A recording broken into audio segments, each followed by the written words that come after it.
Joined now by Arthur Erickson. Now, Arthur is the CEO of a drone company, Hylio. So thank you for joining us very much, sir. And the conversation about drones is one we've seen a lot as we've covered this war.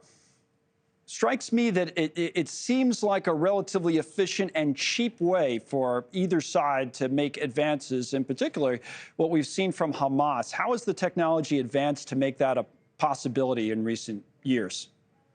Yeah, that's right, Connell. Firstly, appreciate you having me on during this chaotic time. Hopefully what I can contribute is meaningful to help this conversation push forward. Anyway, let's talk about first why drones are such a fearsome battlefield weapon right now. Now, to your point, they are small and they're light.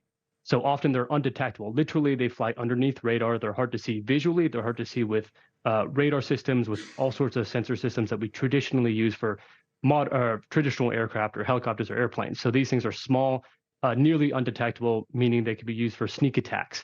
Now, also, they can fly in 3 dimensions, right? Or I should say infinite degrees of freedom. So typically when you have a missile launch, through some generally pretty easy physics equations, you could find out, hey, it's going this direction. If I send a missile to intercept it, I can hit it.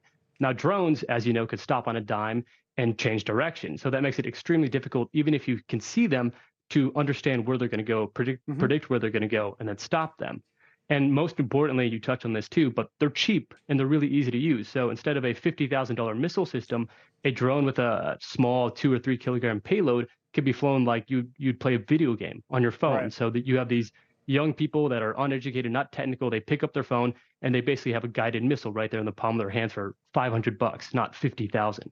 We've seen it on both sides of this war. I mean, a lot's been talked about. We have this on the screen right now, the so-called Northern Front that hasn't necessarily developed into a large-scale operation yet, but we've seen drone strikes from Hezbollah. We've seen them inside, certainly, of Lebanon. We've seen drones going back and forth on the southern border. And the one point that you're making that I want to follow up on that's interesting is this ability to to be able to get around the detection. Everybody's talked about the Iron Dome in Israel. In fact, just a few minutes ago, it looked like there may have been some interceptions. We don't know exactly what happened in Tel Aviv when we were on the air with the general.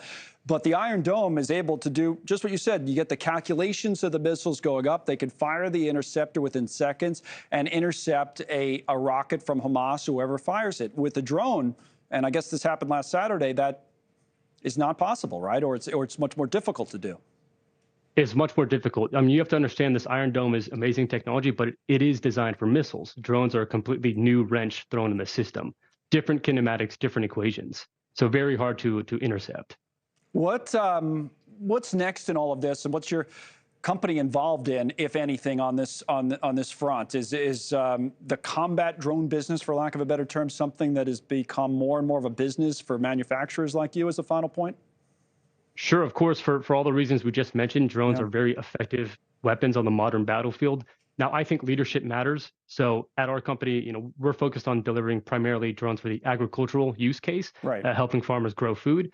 I'm not against defense, right? Drones for defensive purposes, but I think that leadership matters, right? So there's a difference between supplying a regime that is known to, attack civilians and stuff like that, versus supplying drones to help prevent that from happening.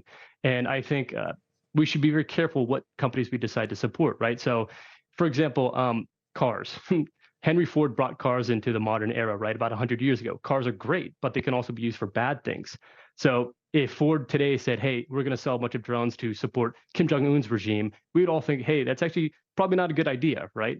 So if there's a drone company out there that's saying, hey, we're going to sell a bunch of drones, we're going to make systems that make it easier for certain regimes that are doing bad things to buy our products, that's something that we should be noting and possibly deriding. Right, the company should be. Thank you for watching. Go to newsnationnow.com to find NewsNation on your television provider. And don't forget to click the red subscribe button below to get more of NewsNation's fact-driven, unbiased coverage.